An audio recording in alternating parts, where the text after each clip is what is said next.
Good morning and welcome to BOTB HQ in Parsons Green, South West London. My name is Christian Williams, the presenter here at BOTB. And we're here this morning to judge the latest dream car competition, which ran from the 21st to the 27th of September 2020. And just before I hand over to our lawyer, Alex, this morning, once again, massive congratulations to last week's winner of the dream car competition, Stephen Brooks, winning not only a brand new Audi RS Q8, but also £70,000. The car came with 50 and he also ticked the box for the 20 as well.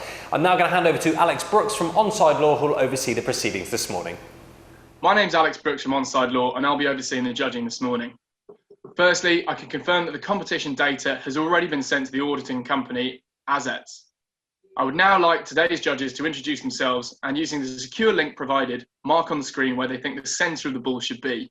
And then at the end, each judge will then justify their position, and the group will then come to a final panel decision. Good morning, my name's Matt Cannon. I'm a senior county referee and footballer, and I last played on Saturday.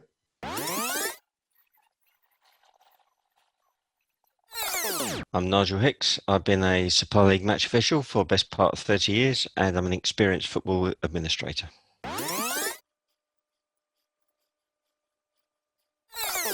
Good morning, my name's Hugh Gilroy. I'm a referee, mentor, tutor and observer.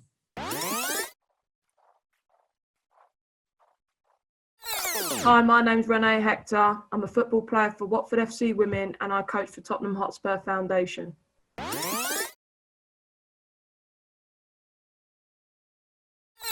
My name is Chloe Morgan. I am a goalkeeper for Crystal Palace FC Women.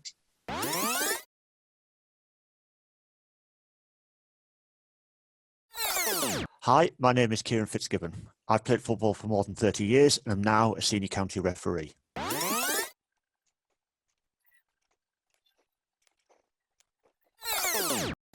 Okay, thanks, Matt. Could you please now talk us through your position? Thanks, Alex. Yes, mine's the red cross, the lowest of the judges' choices. There's two players in shot. The player in red at the back seems to be defending his position. He's got his arm up onto the blue player on his chest and then also on his shoulder. I think the blue player is imminently about to head the ball.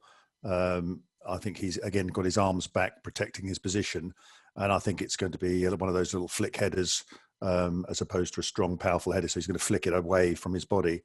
I think we're all pretty much in agreement that the ball is above the blue player.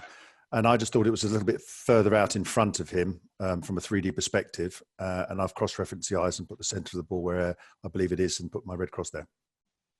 Okay, thank you very much. Next, Nigel, can you please talk us through your position? Thanks, Alex. Good morning, everyone. So much the same as Matt. I feel the ball is dropping in towards the blue player. The red player behind has got his hands on him. I think he's just trying to interfere with it a bit. I don't think he's got his head forward as though he's about to contest the ball, but I think it's just dropping onto that blue player. I see the ball as slightly further away. I feel the facial expressions of the blue player are that it's not literally inches from his head. I think he is about to head it though, and so hence I have put my cross higher than Matt, and my cross is the green one, slightly higher up. But no visual clues really from anybody other than these two players, so we're having to take our cues from them. Okay. That's it. Great. Thanks very much, Nigel. Next, Hugh, could you please justify your position? Thanks, Alex. Yep, mine's a blue cross. As the guys have said, two players in shot. For me, I just felt you could see a lot of the white of the player in blue's eyes, so he's clearly looking up very steeply. I felt obviously they're tussling for position and just where the blue player's eye line and the player in red behind him, where they met, that's where I placed my blue cross. Okay, thanks. Next, RENEE, can you please talk us through your position? Yeah, similarly to Hugh, mine's the orange cross just above his. I felt that the player in blue was looking directly up very steeply. And then when I cross-referenced the player in red's eyes, I felt that it was a little bit higher. I think potentially the player in red is maybe trying to gear himself up to obviously tussle with the player in blue and to try and get some sort of jump on it, which is why I felt it was just a little bit higher. But yeah, my reasoning for the cross to be directly above the blue player is because I feel like he's looking directly up, and I agree that he's probably looking to flick the ball on rather than be a powerful header. So that's why I felt like it was quite directly above him and just a little bit to the right of the player in red. Okay, thank you very much. Next, Chloe, can you please talk us through your position? Yep, sure. My cross is the one further out, so that's the sort of grey-white cross at the edge of the screen. I also agree that it looks like some kind of goal kick is kind of being dropped down, and they're competing for that. I think the blue player, I got the eye line as being upwards, but not directly upwards. But from the red player's position, it seemed to be a sort of more diagonal look across, as if the goal kick was coming down from sort of the corner of the picture almost. I think it was quite interesting that there seemed to be sort of maybe a gap there between the actual impact. None of the players look like they're immediately about to be confronted with the ball. It looks like they have maybe another second or so to go. So I didn't think it was as close to them as the other crosses have been.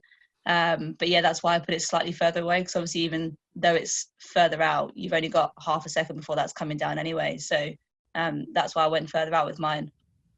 Okay, thank you very much. And finally, Kieran, can you please talk us through your position? Yes, thanks, Alex. Got a player here in predominantly blue who I think is sort of been stepping backwards, anticipating the ball coming in. And not clear how he was going to play it in the first place, but I think now he's going to flick the ball on. Player in red is immediately behind him. He's got his hands on him already, so it's preventing him from moving backwards. He clearly can't get to the ball first. I think they're both looking at the ball. The player in blue's head, though, is vertical. It's not leaning back at all. So although he's looking upwards, he can't be looking vertically upwards, in my opinion, because as eyes, you can't actually look that directly. So I think the ball's out in front, dropping in, perhaps at pace, and I think he's going to flick it on. And that's why I placed my cross where the purple cross is. Okay, judges, please now come to a final panel decision.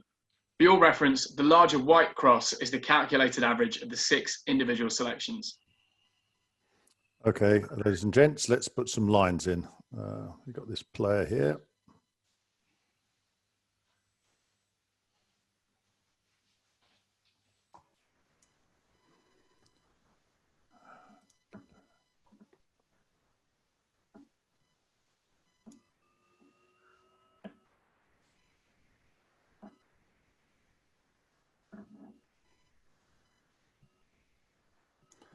Okay, so we've got quite a wide choice of both height and spread.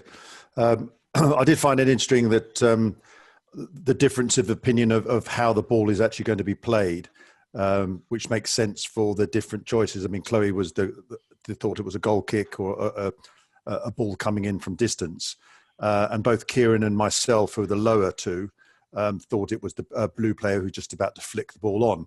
So you can understand, hopefully, as the players of this competition, of why the choices are the way they are.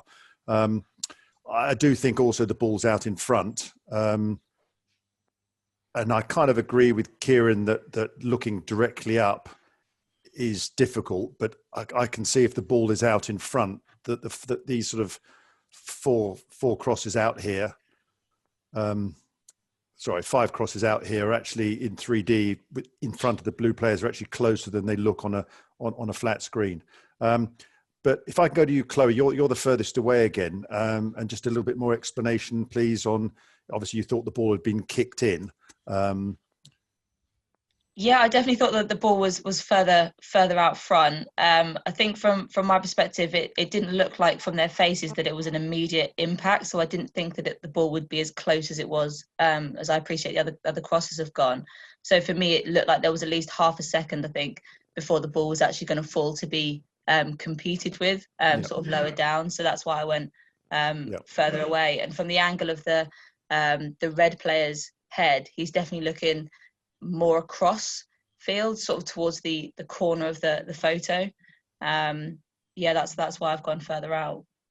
Yeah, I mean, I think this play is quite important. I mean, if we take it through the middle of the selection of basically through Nigel's and up towards yours, and on the average, it goes in a straight line. So I can understand why that choice was made.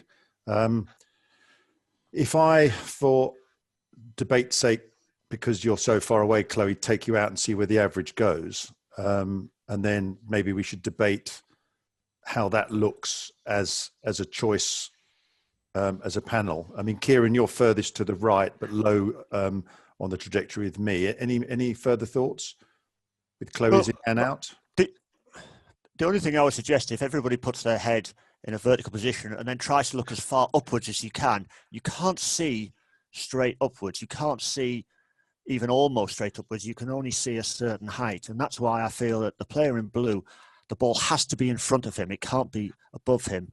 So I'm actually finding the ones where it looks like it's vertically above more difficult to see than Chloe's. I know Chloe's looks a little bit far away, and I'd suggest maybe it should be nearer because the player in red is on top of the player in blue. They're very close together. But I find that line better. Yeah, I mean, as I said, I think it's important to note that if we all believe the ball's out in front of the blue, his body position, and the same with the red, they haven't got their sort of not away from us shoulder to shoulder. So the ball is actually out in front, sort of out into the 3D part. And I think that makes sense on the vertical choices that the other guys have made, because I think that if it is out in front, he's not looking vertically up through his head. He's looking vertically up, in front of him. I mean, Hugh, you're on that line up through me being the lowest and RENEE being the highest.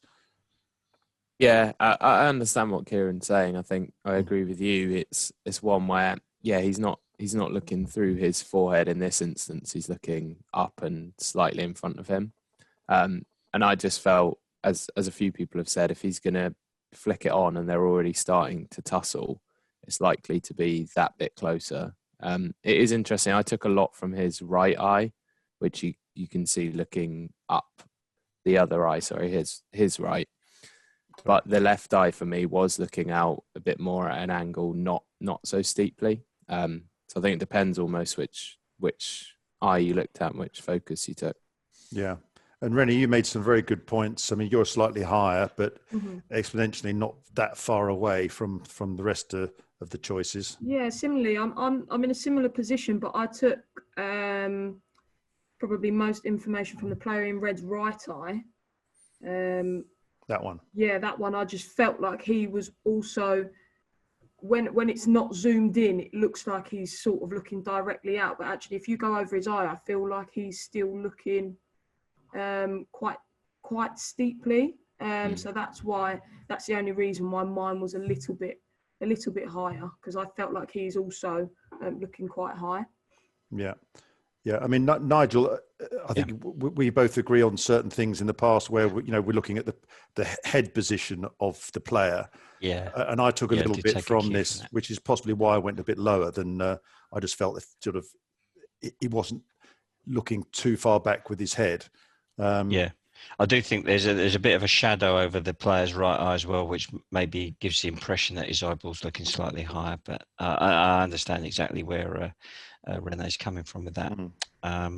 Yeah, I think if where the average is, the thing is, because we're so widely spread, we're not. Normally we like to get at least a few judges covered by that cross, by the circle around the cross, and that's going to be difficult today. I think in terms of where the cross is with that, where you're holding it now, looks a credible position. If you saw a ball coming in there, I do think very much it's a three-dimensional picture, so there's a bit of a trick here because there's no point of reference behind us. It's all green background. I imagine that ball nearer to us than the players are, and that looks a credible position there. Yeah.